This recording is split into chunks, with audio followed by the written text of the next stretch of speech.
안녕하세요, 산타입니다. 오랜만이네요. 오랜만입니다. 오늘은 5월 29일이죠. 수요일. 분리수거하는 날. 어제 보니까 또 그죠? 국내에서 정치 문제로 이슈된 사건이 국회에서 결국은 통과가 되지를 못했죠. 특검이라는 게 결국은 굉장히 무서운 건가 봐요.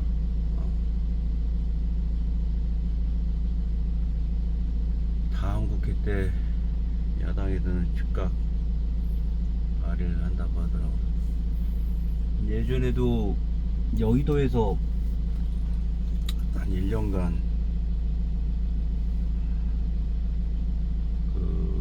당시에는 맨하탄 호텔이라는데 99년도 그죠? 지금은 켄싱턴 호텔인가? 이름이 바뀌었었어요. 예전에도 그런 얘기를 좀 했지만 정치인들 거기서 이제 봤던 정치인들이 대표적인 게 99년에 정치에 입문하려고 당시 여당이었던 그죠? 한강옥, 지금은 사라진 김대중 정부 시절에 한강옥이라는 사람이 누군가를 막 열심히 설득하고 있던 그때 밤이었었는데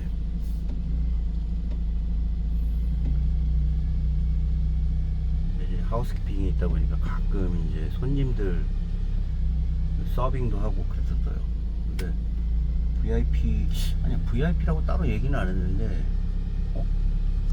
누군가 많이 본 사람이 막 어떤 못생긴 사람한테 얼굴이 사각이고 한가옥이라는 분이 그렇게 생겼잖아요.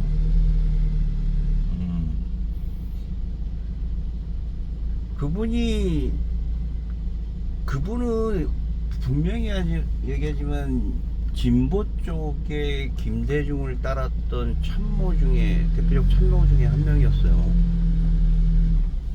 비서실장 대통령 당시 캐비넷 라인에 들어갔던 사람이기도 하고 제 기억으로는 그래요. 근데 이분이 어떤 이유였던지 모르지만 박근혜 대통령의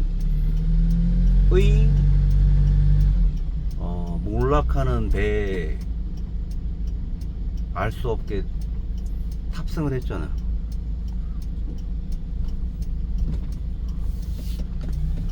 지금 생각하니까 그런 것 같아. 한마디로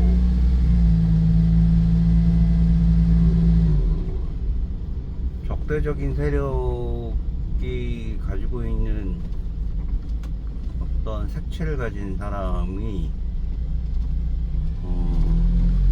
대통령의 몰락을 좀 저지해주거나 아니면 아름답게 그죠?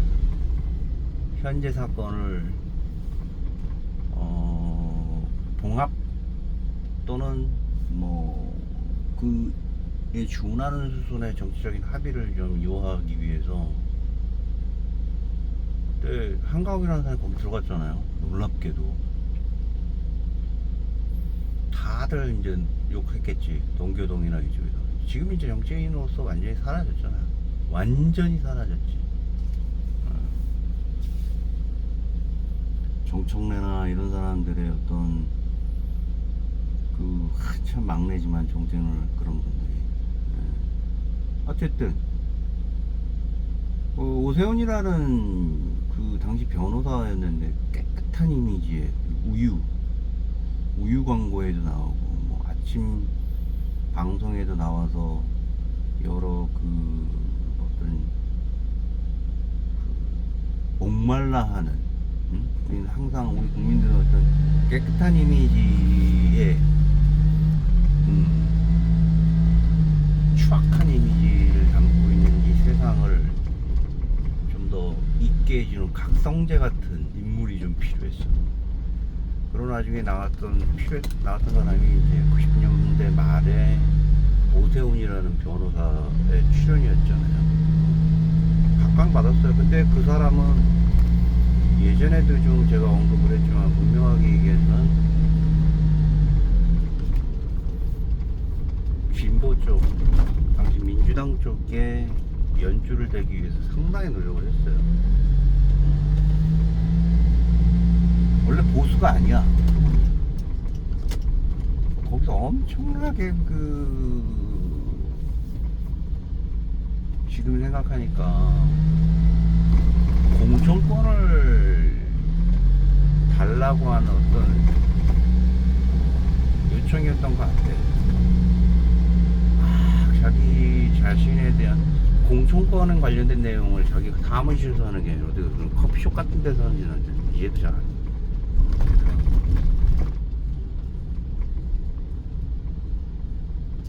아주 진지하면서도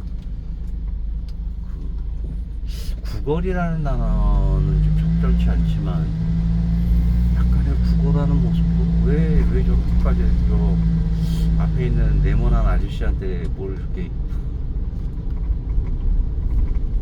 정치에 입문하기 위해서 자기한테 그죠? 프리 티켓을 하나 좀 달라 뭐 이런 얘기였던 것 같더라고요. 그래서 몇 년 전이야? 25년 전이에요. 99년이었습니다.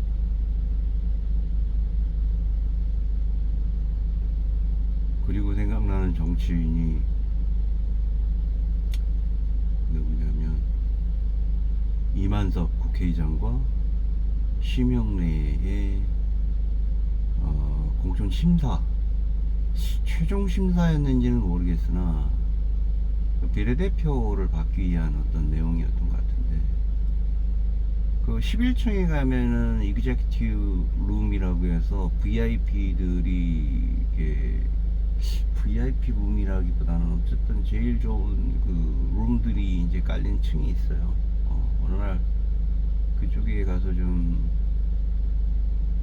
서비스를 좀 해달라는 통보가 와서 제가 올라갔죠. 누군지도 얘기 안 해. 그냥 그 필요한 거 있는지 한번 쓱 가서 한번 했다가 인사만 하고 오라 그래서 갔죠. 갔는데 사실 호텔 직원이었었어 나 그때.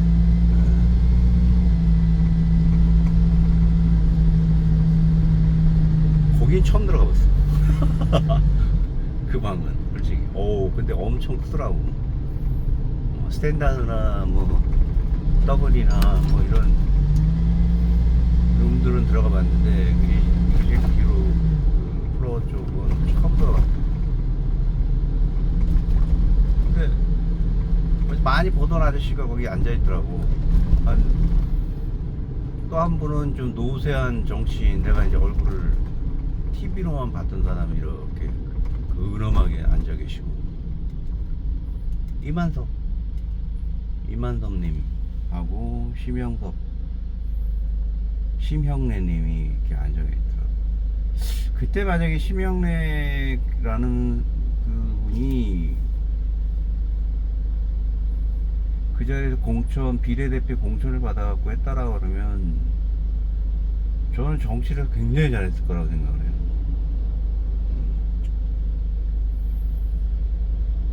정치도 희화화된 거고 이 사람도 희극인이고 그죠?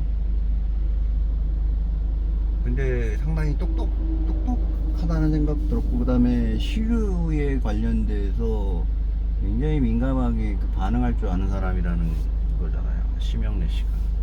봤더니 역시나 그때 그 당시에 주라기 공원 관련된 내용으로 뭐 자동차가 몇 만 대 팔린 효과가 있다 뭐 이런 내용으로 하면서 자신이 지금 현재 연출한 애니메이션이 갖고 있는 잠재력과 자신의 그 퍼포먼스가 대중들의 어떤 인기를 부합하면서 민주당에 어떤 도움을 줄지에 대해서 이만섭님한테 이제 그 인터뷰 자리였죠. 인터뷰 자리였어요. 딱 2명만 있더라고. 배석을 하고 계시더라고. 호텔 룸에 그렇게 있는 것도 좀 뭐 보자진도 없고, 거기를 이제 호텔 스텝이 들어가는데 뭐 내가 있는 데는 그냥 뭐 이런저런 얘기 하더라고.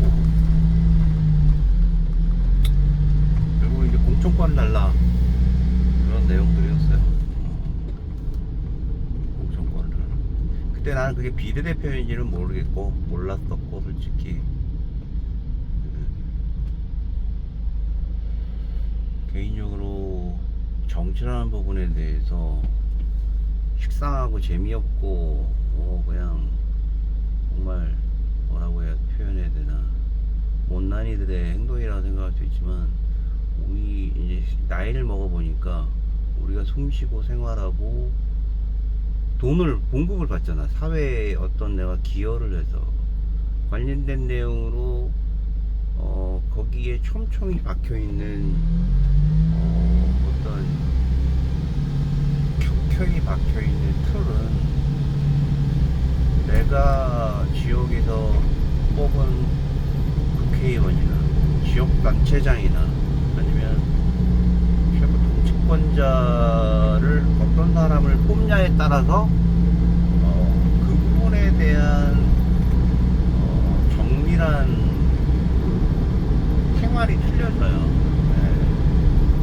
내가 어떤 포지션에 있는지, 그게 레프트든 라이트든, 그죠? 진보든 아니면 뭐 우측이든 중도든, 그렇기 때문에 정치인에 대한 성향을 파악해서 최소한 내 지역에서 어떤 일이 벌어지는지를, 인물에 대한 하마평 정도는 쓱 한번 본다면 그런 사람이 많지 않더라고. 좀 더 내 생활이 갖고 있는 삶의 의미가 그게 개연성이 있지 않을까. 정치가 재미가 없더라도 내가 낸 세금, 내가 낸 그 생활에 대한 틀을 만들어 주는 사람을 뽑는 거예요. 그게 정치를 바라보는 시각이에요.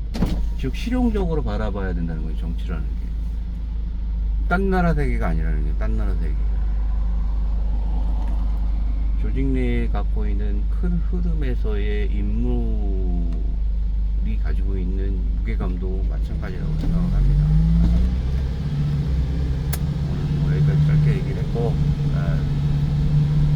오랜만이어가지고 재미없을 수도 있지만, 정치가 가지고 있는 어떤 경험과 그 한계를 분명히 우리가 보고 있지만, 그게 대한민국만 가지고 있는 게 아니라 한국 불아파, 그 민주주의를 꽃피운 미국, 일본 다 마찬가지입니다.